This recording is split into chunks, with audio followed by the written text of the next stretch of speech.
Merhaba arkadaşlar, örgü kanalıma hoş geldiniz. Minik kızlarımız için güzel sarı beyazdan oluşan papatyalı bir set hazırladım. Bugün bunları sizlere tanıtmak istiyorum. Çok güzel bir saç bandı var, bakın. İnci detaylı güzel bir saç bandı. Güzel ve kolay bu şekilde tığ işi papatyalı çanta var, bakın arkadaşlar. Güzel bir papatyalı şapka yaptım. Bakın bu şekilde. Hem kolay hem de güzel bunların örgüsü arkadaşlar. Bu şekilde güzel bir etek örgümüz var.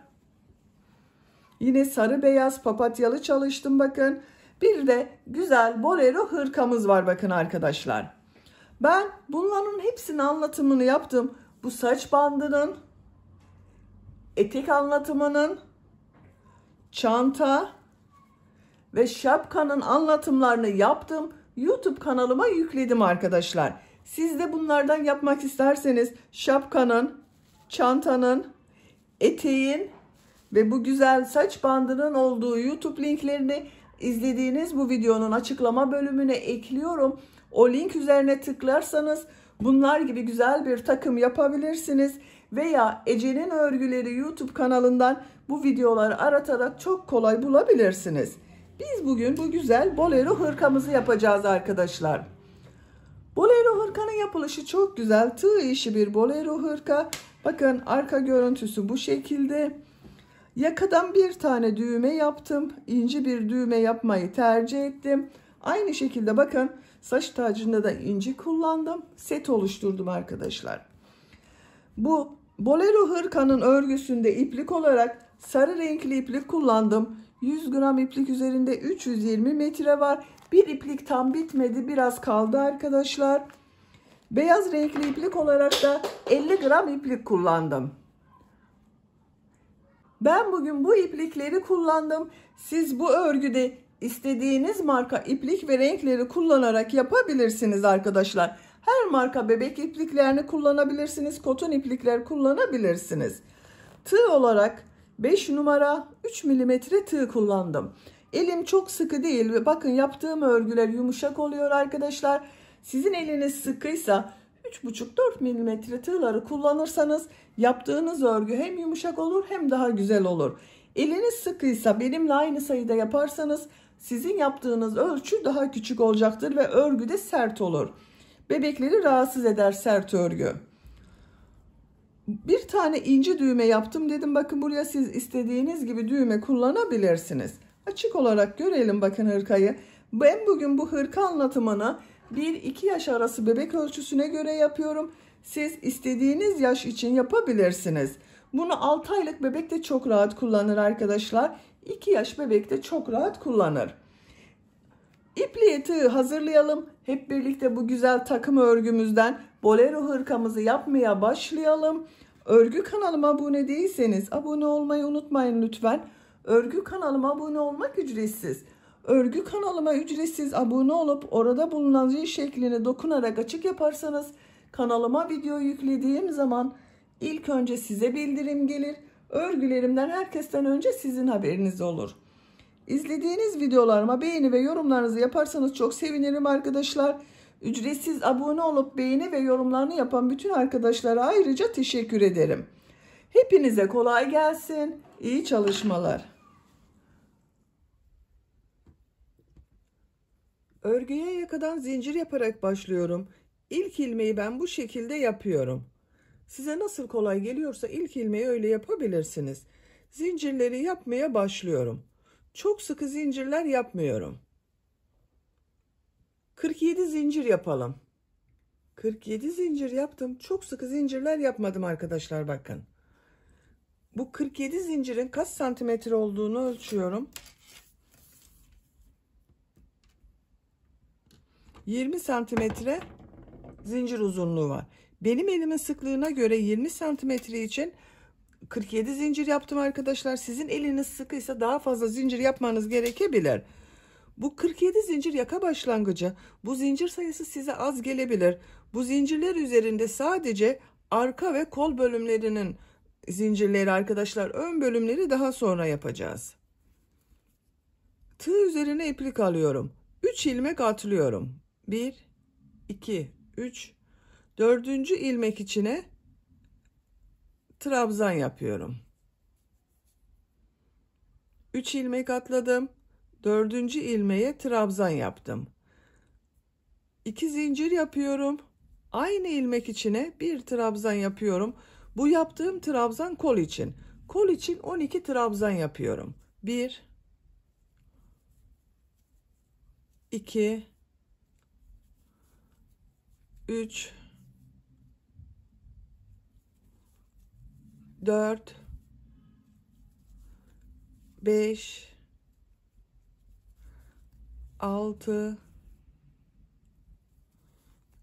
7, 8, 9, 10, 11, 12. Kol için buraya 12 trabzan yaptım. Arttırma yeri için 2 zincir yapıyorum. Tığ üzerine iplik alıyorum. Aynı ilmeğe değil, bakın yanındaki ilmeğe arka bölüm için trabzan yapıyorum. Arka bölüme 20 trabzan yapıyoruz.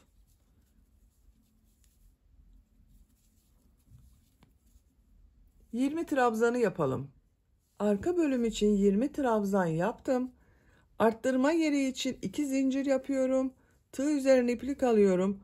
Bakın aynı ilmeğe değil, yanında bulunan ilmeğe kol için trabzan yapıyorum. Bu kolda 12 trabzan yaptım. Buraya da 12 trabzan yapıyorum. 2, 3, 4, 5, 6, 7, 8, 9, 10, 11, 12. Bakın son ilmeğe de 12. trabzanı yaptım. Kol için 12 trabzan yaptım. 2 zincir yapıyorum. Tığ üzerine iplik alıyorum. Aynı ilmeğe bakın 2 trabzan yapıyorum. Sıra başında bakın 3 ilmek atlayarak yaptığım bir trabzan, burada 2 trabzan görünüyor. Sonra 2 zincir yaptık. Burada da aynısını yaptım. Dönüş için 3 zincir yapıyorum. Örgüyü çeviriyorum. Tığ üzerine iplik alıyorum. Arttırma yerine 2 trabzan, 2 zincir, 2 trabzan yapıyorum.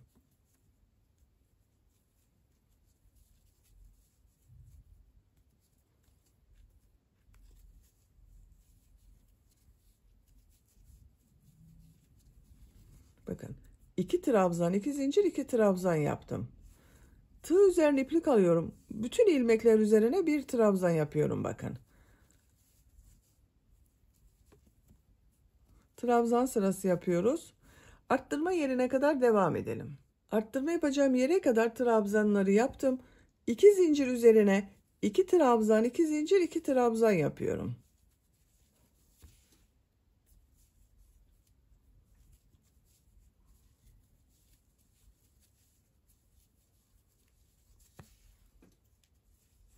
Diğer ilmeklere bir trabzan yapıyorum. Bakın her ilmek üzerine. Buraya kadar devam edelim. Arka bölümde trabzanları yaptım. Bu arttırma yerine 2 trabzan, 2 zincir, 2 trabzan yapıyorum.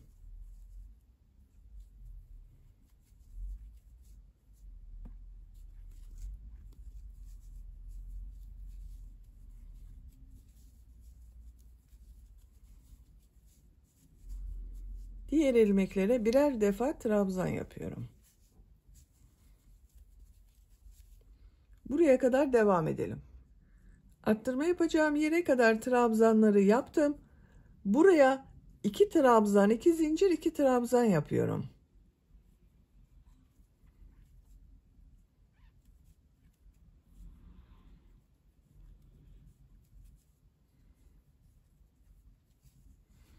Bakın arkadaşlar, bu şekilde oldu. 3. sıradayım. 3 zincir yapıyorum. Örgüyü çeviriyorum. Tığ üzerine iplik alıyorum. Bu 2 zincir üzerine 2 trabzan, 2 zincir, 2 trabzan yapıyorum.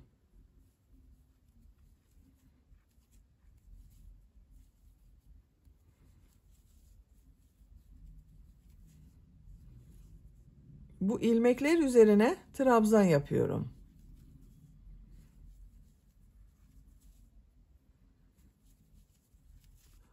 Buraya kadar devam edelim. Arttırma yapacağım yere kadar bakın yine trabzan yaptım. Buraya 2 trabzan, 2 zincir, 2 trabzan yapıyorum.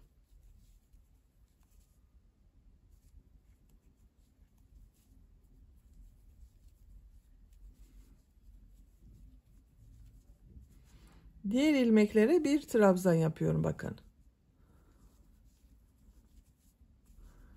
Buraya kadar devam edelim. Buraya yine 2 trabzan, 2 zincir, 2 trabzan yapalım.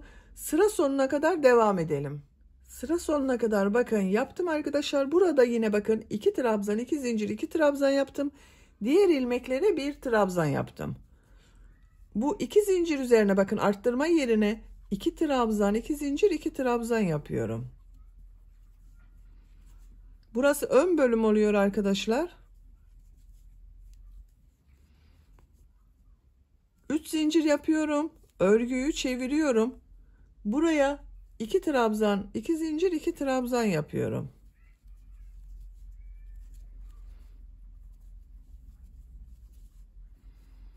Arttırma yerlerinde hep 2 trabzan, 2 zincir, 2 trabzan yapıyoruz. Diğer ilmeklere birer defa trabzan yapalım.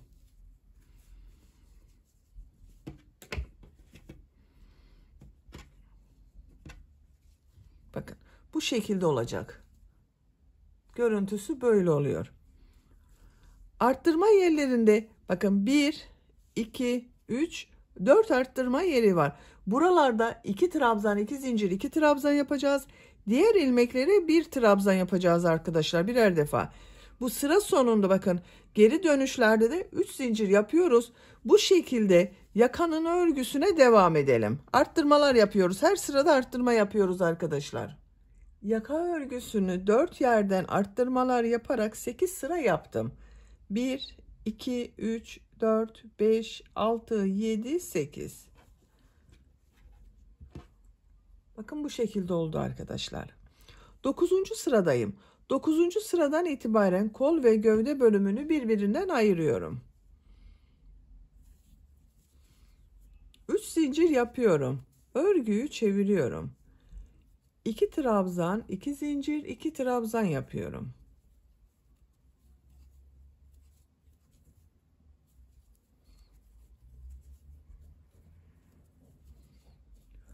Kolda bulunan bütün ilmekler üzerine trabzan yapıyorum.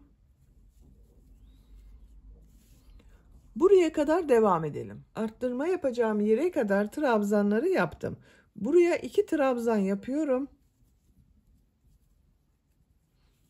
Bir zincir yapıyorum.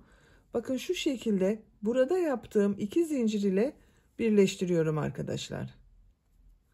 İlmek kaydırma yaparak burayı birleştiriyorum.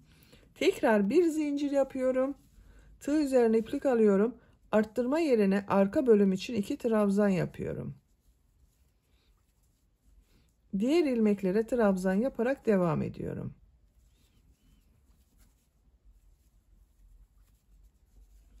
Bakın kol bölümünü ayırdım burada. Arttırma yerine kadar devam edelim. Arttırma yapacağım yere kadar trabzanları yaptım. Buraya 2 trabzan, 2 zincir, 2 trabzan yapıyorum.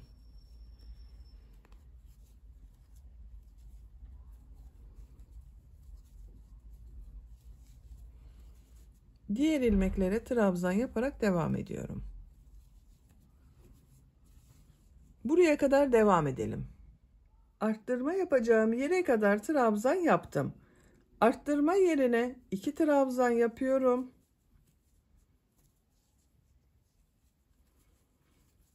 Bir zincir yapıyorum. Bakın kol bölümünü ayırıyorum arkadaşlar. Diğer kol bölümünde yaptığımız gibi.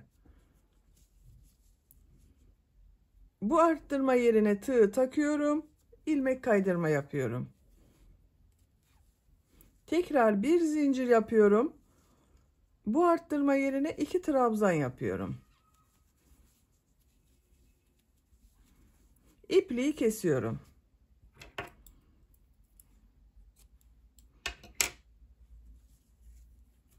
Bakın arkadaşlar, kol bölümünü ayırdık. Ön bölümde arttırma yerleri bakın bu şekilde görünüyor.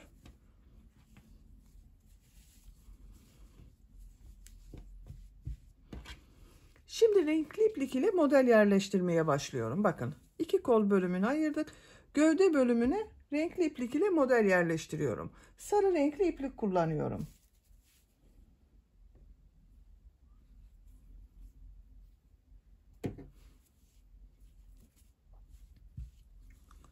Bakın, bu ön bölümlerde 3 zincir yaparak dönüş yaptığımız modeller var.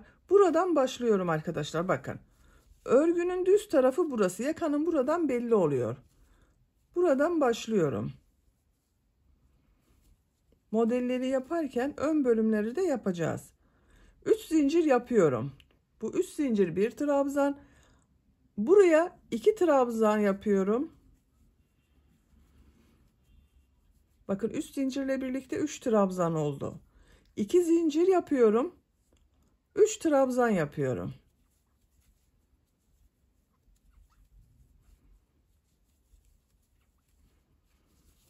Tığ üzerine iplik alıyorum. Bakın, bu 3 zincirli boşluğa da 3 trabzan, 2 zincir, 3 trabzan yapıyorum.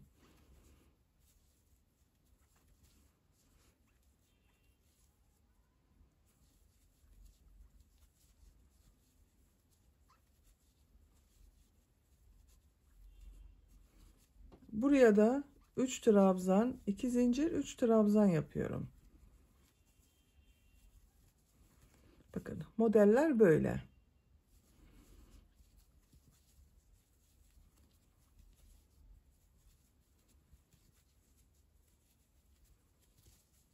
Buraya kadar devam edelim. 3 trabzan, 2 zincir, 3 trabzan yaptım. 1, 2, 3, 4, 5 model oldu bakın. Buraya da 3 trabzan, 2 zincir, 3 trabzan yaptım. Bakın, kol altının olduğu yere geldik arkadaşlar. Tığ üzerine iplik alıyorum. Buraya 3 trabzan, 2 zincir, 3 trabzan yapıyorum.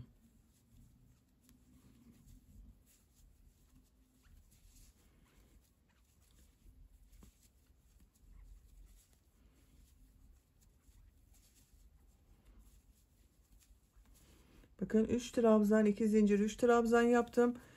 Bu arttırma yerine de 3 trabzan, 2 zincir, 3 trabzan yapıyorum.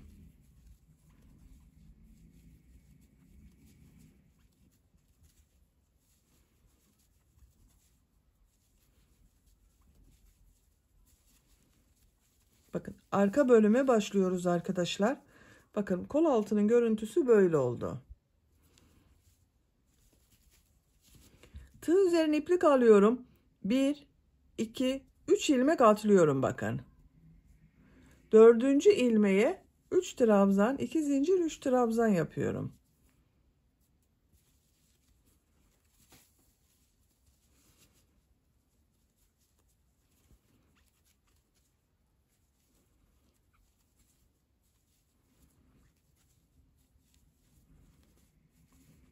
Üç ilmek atlıyorum. 4. ilmeğe 3 trabzan, 2 zincir, 3 trabzan yapıyorum.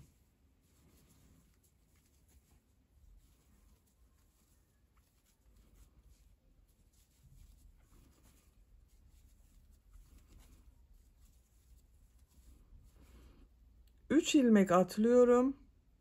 4. ilmeğe 3 trabzan, 2 zincir, 3 trabzan yapıyorum.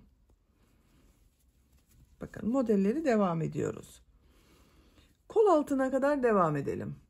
Kol altına kadar modelleri yaptım bakın arka bölümde arkadaşlar.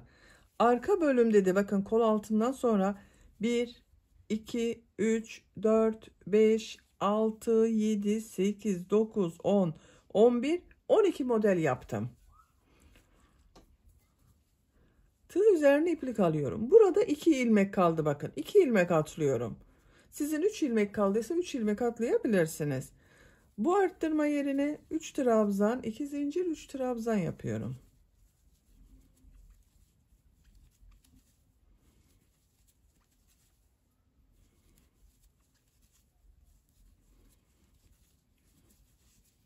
Bakın bu arttırma yerine de yine 3 trabzan, 2 zincir, 3 trabzan yapıyorum.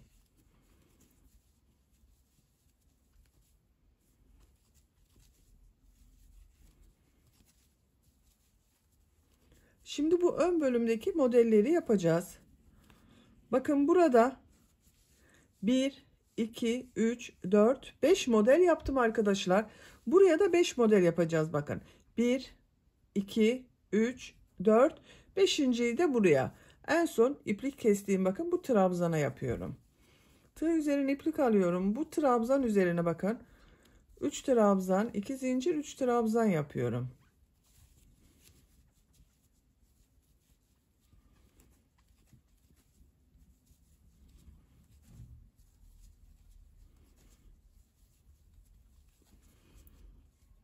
Buraya 3 trabzan, 2 zincir, 3 trabzan yapıyorum.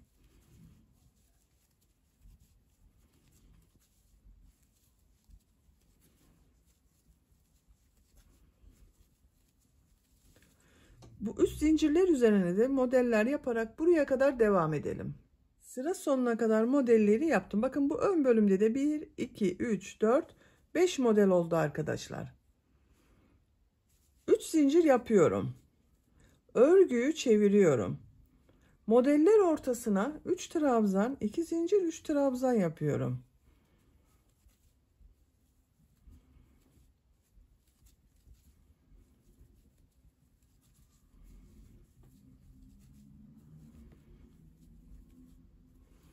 Diğer modele de yine 3 trabzan, 2 zincir, 3 trabzan yapıyorum.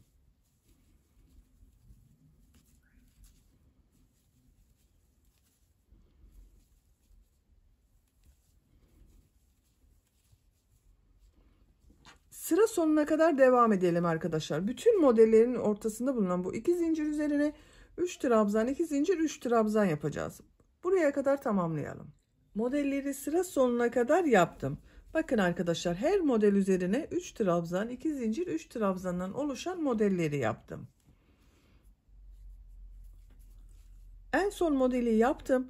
Burada bakın tığ üzerine iplik alıyorum. Bir alt sırada modele başladığım bakın bu 3 zincirli boşluğa bir trabzan yapıyorum. Bu ön bölümün düzgün görünmesi için bu şekilde yapıyorum arkadaşlar. 3 zincir yapıyorum. Örgüyü çeviriyorum. Model ortasına 3 trabzan, 2 zincir, 3 trabzan yapıyorum.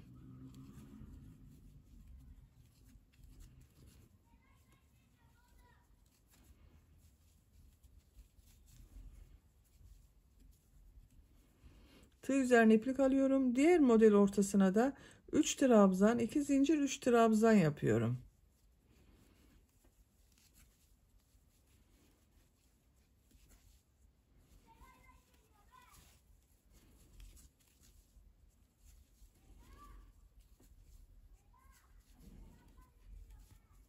Bakın arkadaşlar, bu şekilde oluyor. Ön bölümün görüntüsü de böyle oluyor. Modelleri yaparak ön bölümü elde edeceğiz. Bu iki bölüm birleşecek arkadaşlar, bakın. İki model sırası burada birleşecek. Ön bölümleri elde edeceğiz. Model sırasını tekrarlayarak birkaç sıra bu şekilde devam edelim. Sarı renk iplik ile 5 model sırası yaptım. 1, 2, 3, 4, 5. En son bakın modeli yaptım. Bir trabzan yapıyorum. İpliği kesiyorum.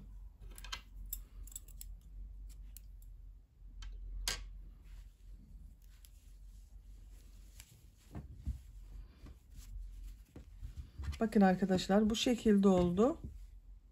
Ön bölüm birleşiyor. Daha tam birleşmedi. Bakın bir sırada beyaz renkli iplik ile devam ediyorum.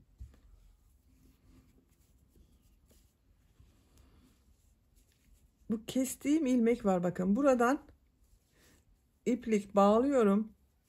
İlmek de yapabilirsiniz, bağlayabilirsiniz de. Ben ilmek yaptım arkadaşlar. 3 zincir yapıyorum. Tığ üzerine iplik alıyorum. Modeli aynı şekilde devam ediyorum. 3 trabzan, 2 zincir, 3 trabzan yapıyorum.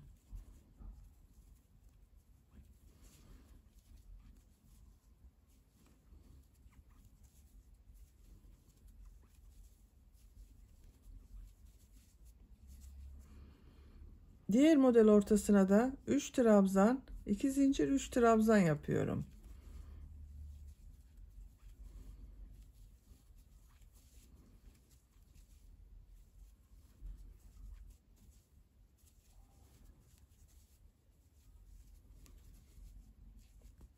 Bakın modeli devam ediyoruz arkadaşlar. Sıra sonuna kadar devam edelim. Beyaz renk iplik ile sıra sonuna kadar modelleri yaptım. Son bakın da trabzan yaptım. Beyaz renkli ipliği kesiyorum.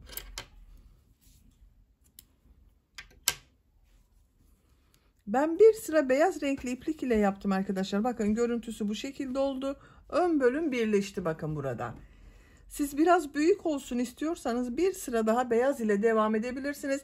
Veya hepsini tek renk de yapabilirsiniz arkadaşlar.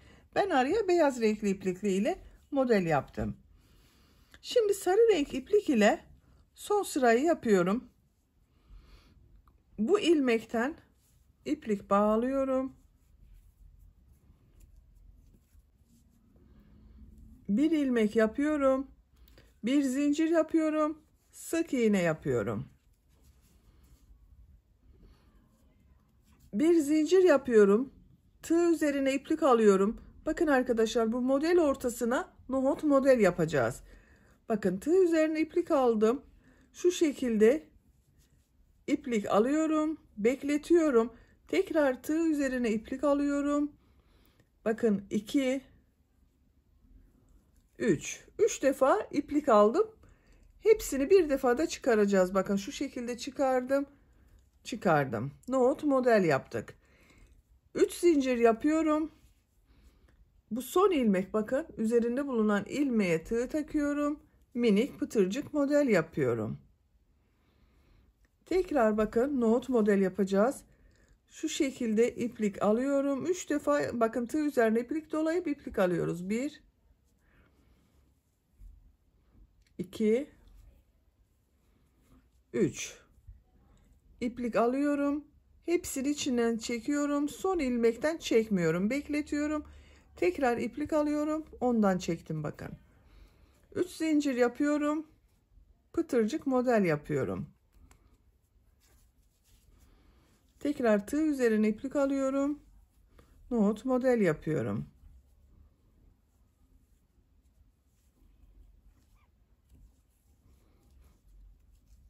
Üç zincir yapıyorum.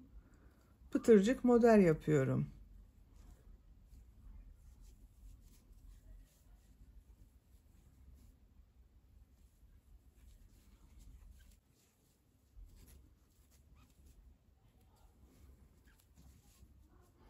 Tığ üzerine iplik alıyorum.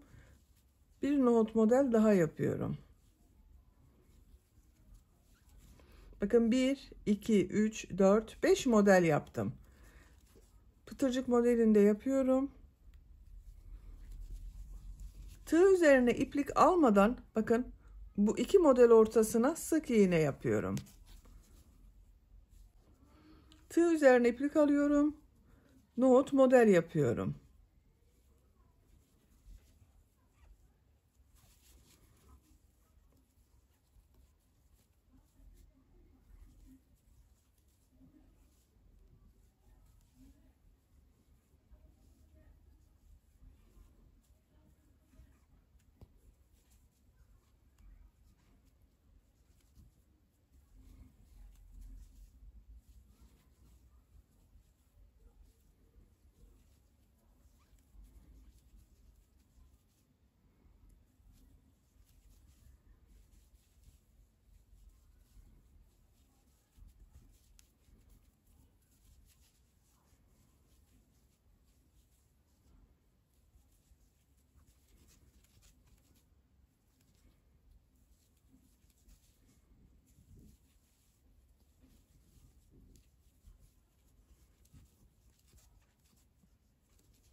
Bir 2 3 4 5 bakın nohut modeli yaptım.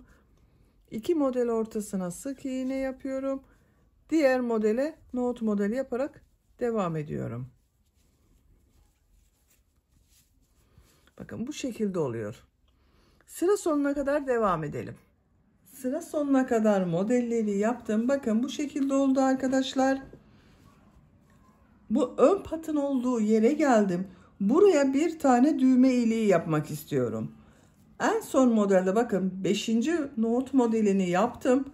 Düğme iliği için buraya 7 zincir yapıyorum.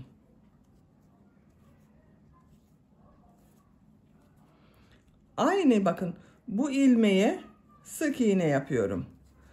Model üzerindeki pıtırcığı yapıyordum. Burada düğme için düğme iliği yaptım. Bir zincir yapıyorum. Bu ilmeğe sık iğne yapıyorum. Şimdi ön patta da pıtırcık modelleri yapıyorum. Yaka çevresinde de devam ediyorum. 2 zincir yapıyorum. Aynı ilmeğe sık iğne yapıyorum. Bakın bu trabzan boşluğunu atlıyorum. Buraya bir sık iğne, 2 zincir, bir sık iğne yapıyorum.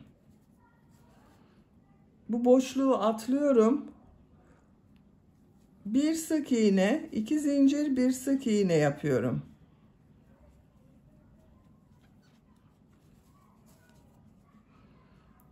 Bu trabzan boşluğunu atlıyorum. Bir sık iğne, 2 zincir, bir sık iğne yapıyorum.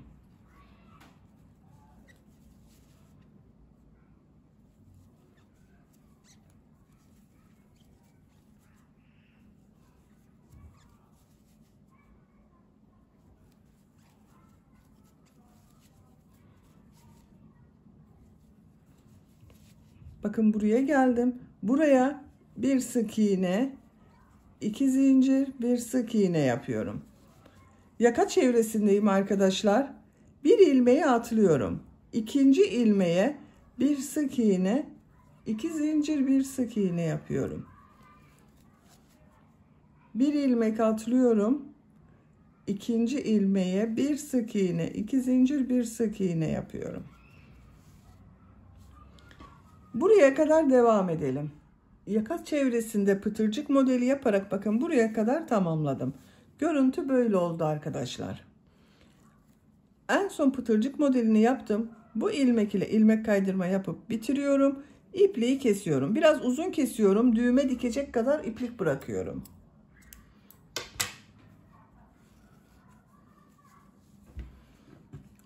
Bakın buraya düğme iliği yaptım. Buraya da düğme dikeceğiz arkadaşlar. Bu şekilde kullanacağız. Şimdi kol örgüsünü yapalım. Bakın kol örgüsünün birisini ben hazırladım. Diğer kol örgüsünü sizinle yapalım. Bu roba örgüsünü yaptım. Bakın sonra modelli bölüme başladım. Burada da roba örgüsünden sonra 2 sıra beyaz renkli iplik ile trabzan sırası yapıyorum.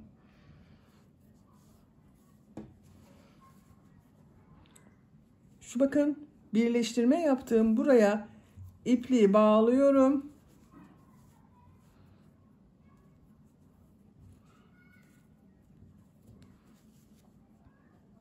Buradan bir ilmek yapıyorum. 2 zincir yapıyorum. Örgüyü çeviriyorum. Bakın bu şekilde yaparsam burasıyla örgü farklı olur. Şu şekilde çeviriyorum. Bakın ters tarafından devam ediyorum. İlk ilmek üzerine trabzan yapıyorum. Diğer ilmekler üzerine de trabzan yapıyorum. Bir sıra trabzan sırası yapıyorum. Sıra sonuna kadar devam edelim. Sıra sonuna kadar tamamladım. Son ilmeğe de bakın trabzan yaptım. İlk yaptığım bu ilmek ile ilmek kaydırma yaparak sırayı birleştiriyorum. Bir sıra trabzan sırası yaptım arkadaşlar. 2 zincir yapıyorum. Örgüyü çeviriyorum. Bir sıra daha trabzan sırası yapıyorum. Her ilmek üzerine bir trabzan yapıyorum.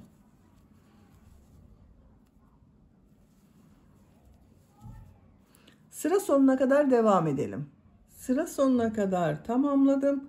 İlk ilmek ile ilmek kaydırma yaparak sırayı birleştiriyorum. İkinci trabzan sırasını bitirdim. Beyaz renkli ipliği kesiyorum.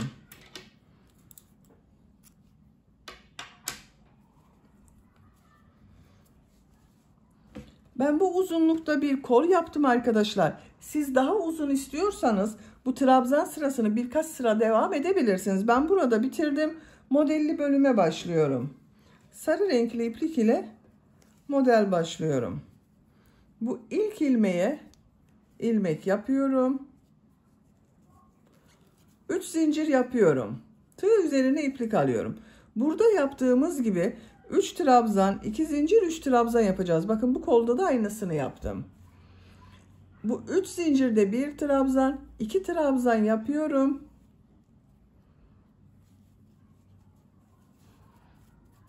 2 zincir yapıyorum. Aynı ilmeğe 3 trabzan yapıyorum.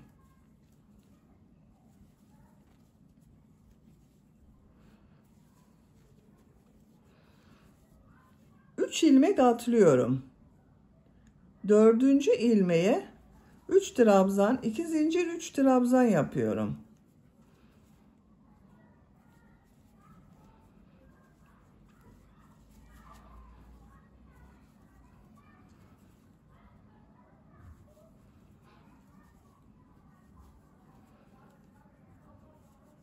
Üç ilmek atlıyorum.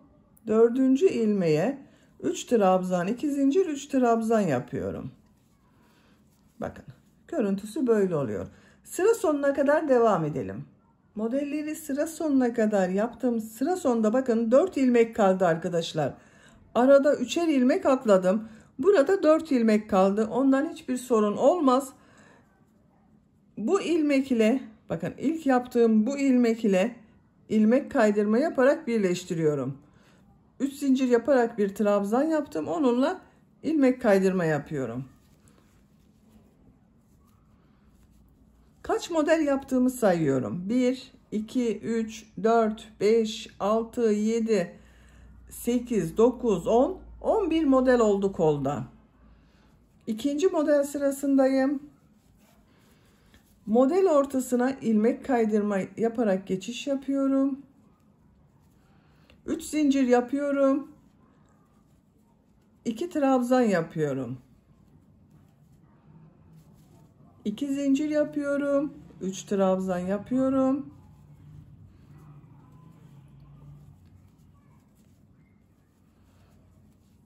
Bakın 3 trabzan, 2 zincir, 3 trabzan oldu.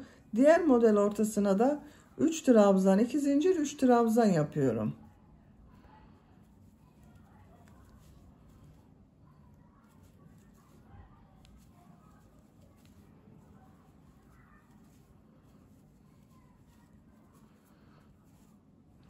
Sıra sonuna kadar devam edelim.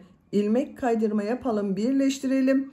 İlmek kaydırma yaparak model ortasına geçelim. Tekrar bir model sırası yapalım. Bakın bunda da 1, 2, 3 model sırası yaptım. Daha sonra bu pıtırcıklı model sırasını yaptım arkadaşlar. 3 sıra olarak bu modelleri tamamlayalım.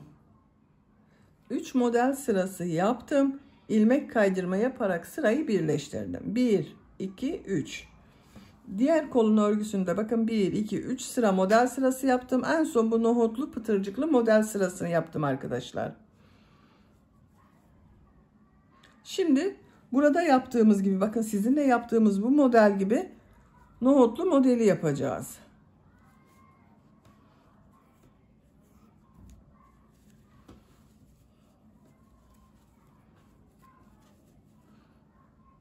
Buraya bir sık iğne yapıyorum. Bakın 2 boşluğa. Tığ üzerine iplik alıyorum. Model ortasına nohut model yapıyorum.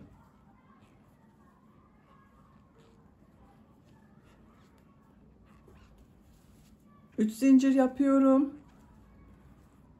Pıtırcık model yapıyorum. Tığ üzerine iplik al.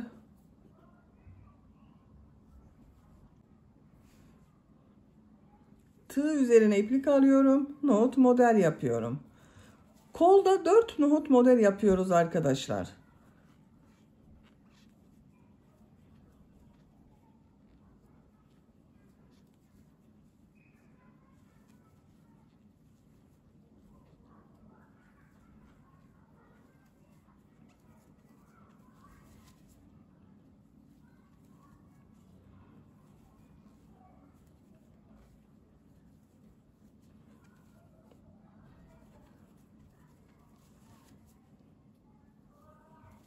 Bakın 1, 2, 3, 4 nohut model yaptım. Tığ üzerine iplik almadan 2 model ortasına sık iğne yapıyorum. Tığ üzerine iplik alıyorum. nohut model yapıyorum.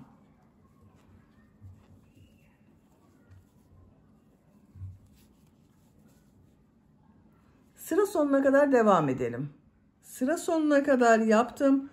İlk yaptığım sık iğne ile ilmek kaydırma yaparak birleştiriyorum. İpliği kesiyorum.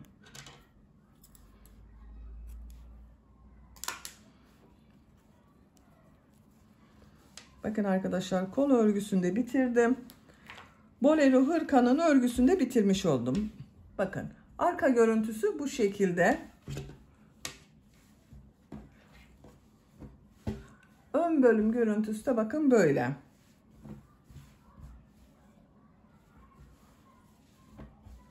Çok güzel oldu. Siz bu kolun model bölümünü birkaç sıra daha devam edebilirsiniz. Tercihinize göre arkadaşlar. Ben burada bitirdim. Bakın buraya da bir inci düğme dikmeyi tercih ettim. Yaptığım bu düğme iliğine takıyorum. Bakın çok güzel oldu. Artık bolero hırkamız giyilmeye hazır. Bitmiş olarak size ölçülerini söylüyorum. Kol altının burada gövde genişliğini ölçüyorum. 27 santimetre. Yüksekliğini ölçüyorum. 18 santimetre. Kol yüksekliğini ölçüyorum. 14 santimetre kol yüksekliği var. Dediğim gibi bu yüksekliği tercihinize göre hem gövde yüksekliğini hem kol yüksekliklerini daha uzun veya daha kısa yapabilirsiniz. Beni dinlediğiniz ve izlediğiniz için hepinize çok teşekkür ederim. Örgü kanalıma abone değilseniz abone olmayı unutmayın lütfen. Örgü kanalıma abone olmak ücretsiz. Örgü kanalıma ücretsiz abone olup orada bulunan zil şeklini dokunarak açık yaparsanız kanalıma video yüklediğim zaman ilk önce size bildirim gelir. Örgülerimden herkesten önce sizin haberiniz olur. İzlediğiniz videolarıma beğeni ve yorumlarınızı yaparsanız çok sevinirim arkadaşlar. Sizlerle yeni örgülerde görüşmek dileğiyle. Hoşça kalın, sevgiyle kalın.